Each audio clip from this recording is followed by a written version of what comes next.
Systematically removed. Thanks, Ed.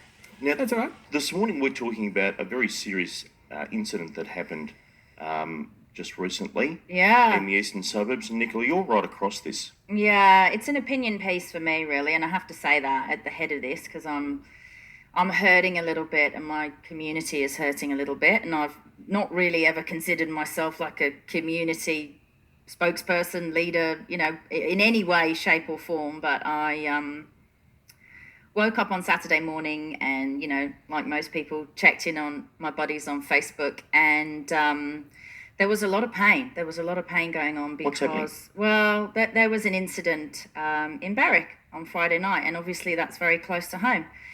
And it involved a gang attack on a teenager's birthday party that was nothing to do with the gang. And I just want to ask a question of a community, from one community to another, and actually as a mother to other mothers, I would like to ask the mothers of Sudanese descent in the area of Narrawarren, Berwick, Pakenham, where your teenagers were on Friday night. I know where my teenagers were at 11:30 on Friday night, and I want to ask you what you were doing. Were you in bed? I know it was Good Friday in the Greek community. Were you at church? Think about where you were at 11:30 p.m. on Friday night and ask yourself, where were your teenagers, your older kids, and what were they doing? Because as far as I can see in my community, we have now reached critical mass when it comes to these apparently non-existent Sudanese gangs. So a good friend of mine on Friday night was faced with something that none of us here in Australia ever think or believe that we'll have to face. And all she was doing was collecting her 15-year-old son from a 16-year-old, sweet 16 girl's birthday party in Berwick. And it was held at the hall at the Cheesecake Factory on Homestead Road. And this is a hall that's hired by lots of people. They organise Functions. Yeah, they organised security. So there were 3 security guys there, probably to make sure the young boys didn't have their first beer. But, it's adorable. It's the kids going out dancing and Innocently having a nice night. hoping to fall in love for the first time, maybe, and just being Aussie Steal a kids. kiss. And unfortunately, the other teenagers that turned up weren't there to do that and have fun at all. So at 11:30 on Friday night, this friend of mine who is known to me for 25 years, so and hers is not the only story to come from this night. She pulled up outside this venue to collect her child and just had a really strange feeling of being watched, which is a really eerie feeling because she hadn't felt that before. And she realised there were lots of smiling faces in the bushes around the venue, which really terrified her. So the parents were all lining up in the cars, waiting for their teenagers to come out. And a couple of them, maybe they'd been texting their parents and they'd said, we're outside, left the party early. So a couple of them left before sort of the mass of teenagers popped out. And the first girl that came out, suddenly all these faces that were in the bushes rushed her and they beat her. And they beat her to the ground. They were swinging nunchuckers around. And they were beating her up, apparently, to take her mobile phone. And as these Sudanese teenagers came from the bushes, they looked to be, the mums at the time said they looked to be about 50 plus, right? Which is a lot. That's a scary amount. It's a lot of people there. I understand you've talked to the police. What are the police doing about this? The police are all over it. It is an active investigation. So what we do know is the mother of that girl then arrived, right, Pete? Yep. So I just want to finish because she did arrive and she did, I think, what I would do. She lost it, right? Your child's on the ground, a girl being beaten by boys, right? Big boys.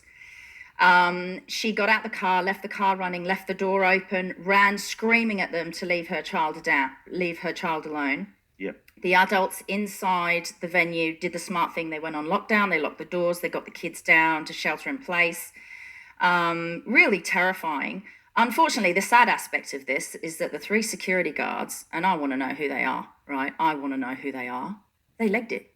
They left all the kids to fend for themselves and they just disappeared, which I think is absolutely disgusting. Then The most heartbreaking part of this story for me is my friend sitting in her car, terrified to get out, got a text from her son who said, "Mom, I'm scared. The pseudos are all around this place. Don't come in, stay away, please stay safe." What a shocking story. Yeah. So then this mother, she called the police. She did the right thing. The police were on their way. And I believe, the police then told me many units went, including the canine unit, but they weren't there yet, right? Yeah.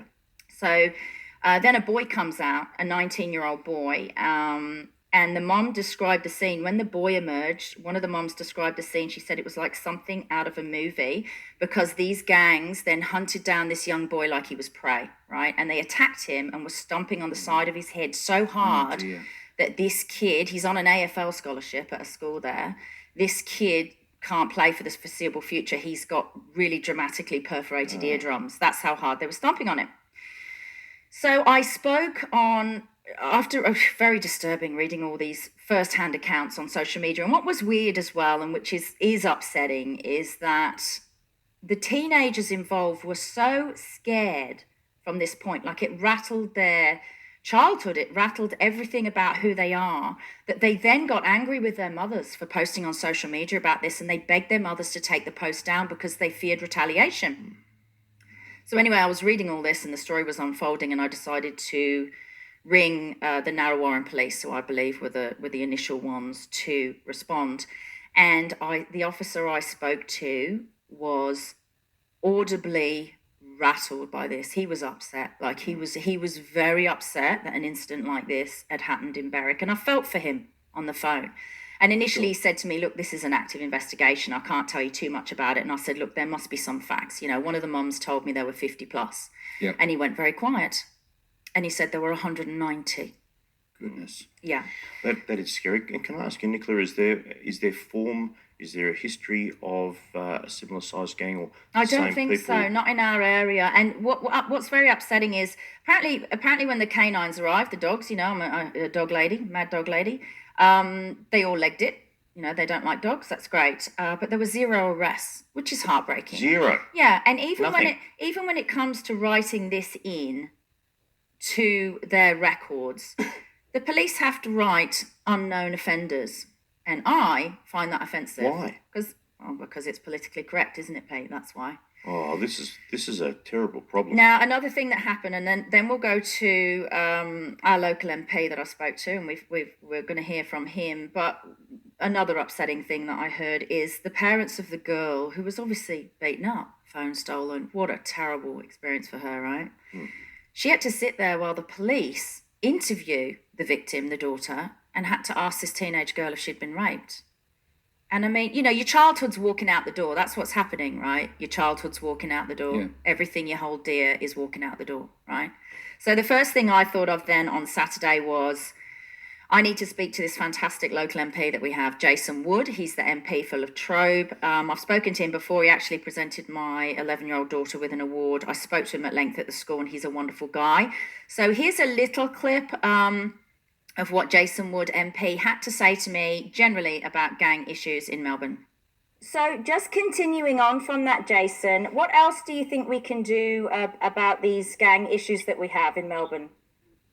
Well, one of the I suppose, discoveries I've found, when you go overseas and you look what law enforcement is doing over there, and in particular, if I'm in America, in LA, where they have some of the worst gangs in the world, that you have the FBI teaming up with the LAPD together to take on violent youth gangs. And people would say, why would they do that? And there's a number of reasons why these violent youth gangs, and you saw it with the Apex gangs and other gangs, the higher they go up, they become a greater target for organised crime groups who we were hearing in Melbourne paying them money to commit home invasions. And we even had Melbourne cars arriving in Japai with Melbourne or Victorian registration plates driving around there. So organised crime groups target these guys. So one thing which I'm very proud to have just announced recently is the National Anti-Gang Squad. And I actually put the policy together in 2007 where state and territory police work with the Australian Federal Police. Now Home Affairs Minister Dutton has made a directive that the Australian Federal Police, part of the NAGS, will target violent youth gangs in the southeast, suburbs like Berwick and Beaconsfield and Narrewine and Pakenham, and also the western suburbs, which have been badly hit. These have been the two epicentres, and it's simply because we do not want this to escalate anymore, and it starts off at maybe stealing mobile phones, but soon it'll be home invasions, and as we've seen, right up to murders. And the big danger is, as these guys go through jail, they're now being recruited by violent gangs in jail. So what you're actually saying there, Jason, what you're actually saying is that essentially being part of these gangs could be considered in some way sort of employment for these youths. Is that what's happening? Well, basically what's happening, you're having bikie groups, you're having organised crime groups. People may remember you had all the jewellery robberies in Melbourne where Colombian crime groups were paying them very little to go into jewellers and steal jewellery and gold, and subsequently converting it and selling and making money off it. So these Sudanese and Africans in particular have been used as basically cannon fodder by organised crime groups. Right, wow, did not know that. Fascinating. Okay, well listen, thank you so much for your time today, Jason. I really appreciate it. Okay, thank you. Bye-bye. Thanks, buddy. Bye. Yeah, so I've spoken to actually Jason Wood MP about lots of issues, and he's really wants to be tough on crime. And that was enlightening to me. Yeah, me too. I was shocked, Pete. And in the west and the east, these gangs are getting control, and it's frightening. And I just want to point out as well, when I say to the mothers in this community, where were your teenagers on Friday night? 2 of the guests at that birthday party were 2 Sudanese girls who were really good friends with the girl whose 16th birthday it was. Yeah. And those girls were also trapped inside, and they were also in lockdown. So within your community, you must know that 2 of your own were in there terrified as well. So this is something that needs to be addressed. And I also want to know, as a community, like, how do large numbers of youths en masse travel on buses, walk, get trains without some cameras picking it up, without people noticing? Because I can guarantee you, if 190 Australian youths, little Aussies, amassed in a group and travelled to a suburb to cause trouble, I reckon it'd be on the BBC World News by tomorrow. It would be. That's how I feel. Now, I did speak with my other Victorian police contact. We'll call him Jim. That's not his name because he has to remain anonymous. But he gives information to this show to sort of aid us with our research. And he told me that most of this happens for a very simple reason, and that's the court system and how it's set up in Victoria. It means that when offenders are charged, they then go out on bail for 3 months, because 3 months is how long it takes to get their court dates, right, Pete? Whereas in New South Wales, guess how long it takes to get their court date? A couple of days. 1 month minimum, within 1 month, right? So it gets dealt with, it gets expedited. And also there's laws in Queensland where 10 or more people can't assemble. Like if you get more than 10 bikers, we don't know if they're bikies or just bikers, but if they assemble en masse, they're not allowed to. Right, so how come 190 kids from any other community can assemble and move into an area and cause trouble? So, I've got one word. Yeah. Deportation. Well, that's the thing, right? So I'm asking these mothers, when they ask themselves, where were your children on Friday night? Where were your teenagers? I want you to go and reread the massively long document you have to sign to live in Australia. I know because I signed it. And read the part about being a law-abiding citizen and your responsibilities there. Yeah. So I asked Narrewine Police if the streets of Berwick were safe after this incident, expecting them to say yes. And they said, we're asking people to remain vigilant.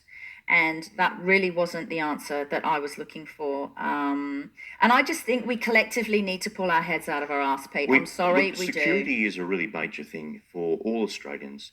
And we've always had a history of being very, very safe and secure in this country. And the security has been broken. And I think something has to be done about it. I think all political parties need to look at this, Pete. This isn't a left or a right thing. I don't want this to become party politics. There needs to be unity. We need to look at this 3 months, because I can tell you this, that if I went out and stomped on someone's head tonight, tomorrow in the paper it would read British actress arrested for violent attack, and that would be absolutely correct. So why can't we name these gangs for what they are? And we need to be able to do that. There would be nothing wrong with saying that Australia is a peaceful nation and she cannot afford to weather these quite strong momentary collapses of law and order. There's a very famous English saying, Pete, and it's horribly overused, but it's true. You give people an inch and they'll take a mile, so let's stop giving people inches.